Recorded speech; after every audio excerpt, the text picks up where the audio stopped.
Hello! Is it me you're looking for? It's the Fed League Flash, Gary Ryan here with you on Saturday. It's October 14th, and yeah, I'm slumped back because angle. I'm trying to cut the glare down from my lights here. Um, and please excuse the noise from the washing machine. Life happens. All right, not at all disappointed by yesterday's games. That was some really intense action, and let me tell you, even though there was only the three games, of course we had the postponed game in Watertown. First of all, my thoughts and prayers to the people of Watertown. I hope that the situation is resolved quickly, and not just for the sake of hockey, but for the sake of your daily lives. Uh, you guys are able to get the clean water that we take for granted. So, anyway, yes, thoughts to all the people in Watertown, and we'll do it later on in the year.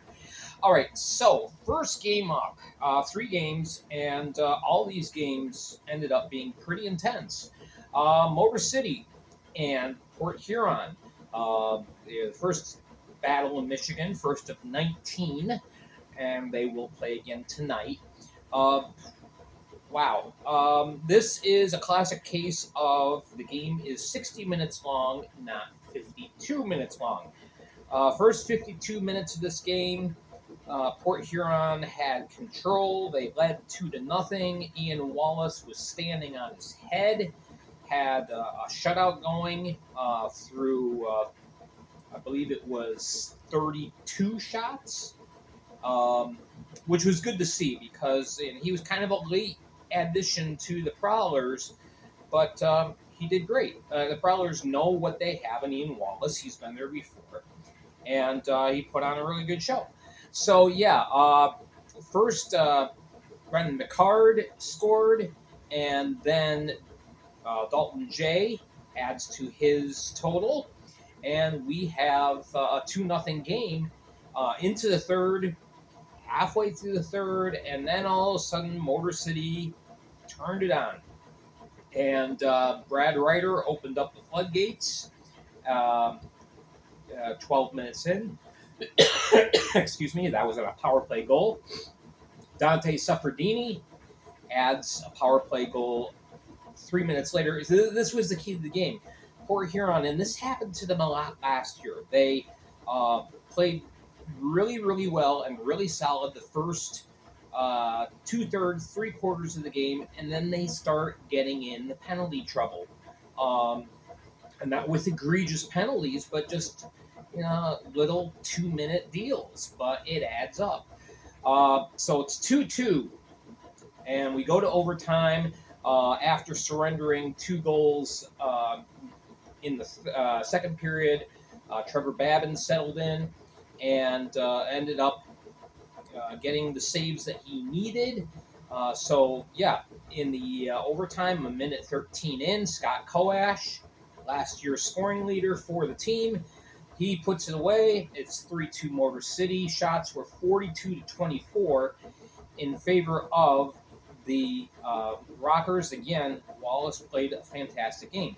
Penalty minutes were 16 to Port Huron compared to 6 for Motor City. Motor City went 2 for 7 on that power play, and that was the key. The Prowlers went 0 for 2. So that was the first game. Announced attendance there, 1102. Not bad for a Friday night in October when there's a lot of other things going on.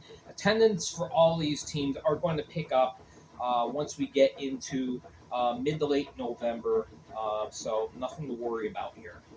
All right, then we go to Danbury, Binghamton Black Bears. They started the day off.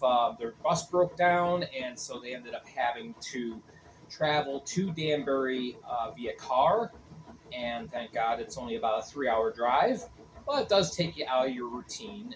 And so the question was, as Binghamton arrived to the rink, were they going to be a little slow starting. Well, no. Josh Fletcher scores a minute and a half in on goaltender Connor McCollum, who was signed this week. McCollum looked a little shaky at times in the first, but really settled in. Um, really settled in. So Binghamton takes a 1-0 lead into the second period, and this is really where the difference of the game was made, all in the span of 6 seconds. Uh, Evan Lugo scores at 14:08. 6 seconds later, Daniel McKittrick makes it a 2-1 game. Danbury, and Danbury did this last year versus Watertown. They just got this burst of goals. And that kind of propels their momentum. So we go into the third. Now, to this point, most of the shots at Binghamton peppered McCollum with 35 shots in the first 2 periods. Most of them were innocuous. He did come up with 5 or 6 really good saves in those early periods, and but that was enough to help him settle down. So when it came time for the third period, when Binghamton turned up the heat, he was up to the challenge. Now, Thomas Ray did score 5 minutes in to make it a 2-2 game, uh, but by this time, McCollum just looked unstoppable. He looked like Brian Wilson, and so you get to the end. Excuse me, the end of regulation, going to overtime. Several golden opportunities, especially for the hat tricks, as Connor McAnanima had 2 Connor Macks in goal last night. McAnanima made things interesting, made a couple of rookie mistakes, but fortunately didn't end up paying the price for it. So we go through a shootout. And so there was all difference in the world. McCollum, by this time, fully had his confidence. Zach Pomelan started things off, literally flipping and rolling a shot up off of McAnanima's arm. And that was the only goal of the shootout period. McCollum stood tall, barred the door for 3 chances, and there you go. 3-2 shootout win for the Hat Tricks. There was a crowd approximately 2,100. Unfortunately, it was not announced. There's only one, I gotta say it. This is my mini rant. The thing that drives me nuts about a game played at Danbury is that for some reason the off-ice officials in Danbury never report the attendance and many times the officials to the league.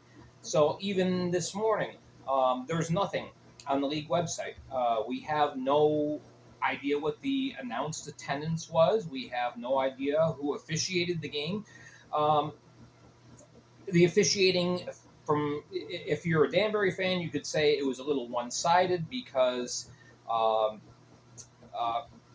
Danbury spent the majority of the time compared to Binghamton in the penalty box. However, really most of the stuff was mild. There was an indiscretion with Daniel Amesbury. He ended up getting the gate, but for the most part, the game was actually very clean, considering it was such a physical game. These two teams, they do not like each other, and I was very impressed that the game did not get out of control, and that it was a very, very good game. Felt like a playoff game, really did. All right, final game of the night, and this was the one that I was really most curious about.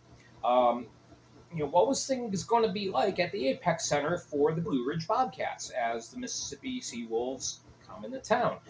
And as expected, there were some gaffes, there were some problems, there was some audio difficulty. I do want to address one thing for anybody who watched on YouTube and you said, "Wow, that camera angle is really weird." Yes, and it's going to be all year because the the incline of the seats in the Apex Center is so gradual when you get to that back row, you're not that high off the ice. So yeah, it looks like you're barely peeking over the glass. Um, that's just the way that the Apex Center is laid out. So you're going to have to get used to it. It seems strange, it seems odd, but then again, we've had games broadcasted out of Delaware where you're in the little crow's nest looking down. So things will get figured out. The audio difficulties will get figured out. So, remember, this is the first game for a brand new franchise. It's going to take time to acclimate. For the team, it did as well. The Blue Ridge took to the ice with a full roster. Rookie Connor Green stood in the pipes for the Blue Ridge Bobcats. Joe Shepard in net for the Mississippi SeaWolves. I was surprised Wayrick didn't play, but no, Shepard was in net. Shepard played very, very well, had a shutout going through 2 periods. As a matter of fact, Blue Ridge found themselves down 4-0 at the end of 2. And everybody's starting to think, oh boy, it's going to be a long night. You got goals by Wong in the first, and then in the second you had Lariakos, Costello, and Hugo Koch. He was really the surprise of the game. I know Mississippi knew he was good, but he really he filled some big shoes with the Yevdokimov being gone this year. He filled them very nicely. So Koch makes it 4-0, and in the third, finally, the Bobcats find their groove, find their rhythm, start getting shots on Shepard. Bryce French, he scores the first. Just 2 minutes later, Kyle Stevens scores in a power play. And then getting a little later on, Cody Oakes makes the game very interesting. Now it's 4-3. And the fans are getting excited. The fans are getting pumped. They're thinking, comeback, just like in Motor City. It wasn't quite to be. Green gets pulled with 42 seconds left, and shortly after that, Jake Raleigh ends up putting away the empty netter to seal the deal for the Mississippi SeaWolves. 5-3 is the final, and so Mississippi gets that first win. Attendance, not bad. 1247, the announced attendance, and I was hoping that there was going to be more, but again, this is a brand new team. They got started with marketing late, but the work being done by the front office crew that I have seen over the summer, this is going to be a very successful club. They may struggle a bit with wins and losses, but the fans are going to be invested. The community is obviously invested. They have a ton of corporate sponsorship. The crews that transformed the Apex Center from a rodeo barn into an ice barn did a great job. So, Blue Ridge is going to be fine. They're going to be a very good club, very good for the league. So there you go. So there's our 3 games, very entertaining games. And tonight we have a rematch in Port Huron, the Rockers and the Prowlers. Let's see if the Prowlers can get a little more endurance today. Binghamton, Danbury, it switches back to Binghamton tonight. And so that will be at 7 o'clock. At 7:30, you have the Watertown Wolves taking on Elmira. First game in First Arena as the Elmira River Sharks. And everything is looking really, really nice at First Arena. And then Mississippi and Blue Ridge will go back at it again. And we'll see if the broadcast is a little cleaner. I think it's going to be. I think things are going to be fine down in Withville. So, all right, so there you go. Great night for hockey, and looking forward to more. Obviously, I've got to tweak how I do this because I am not going to have room on this board for 5 games. So, we'll figure it out. All right, thank you so much for watching. I'm Gary Ryan for the Federal League Flash. Tune in tomorrow for Game 2 of the Weekend Reviews.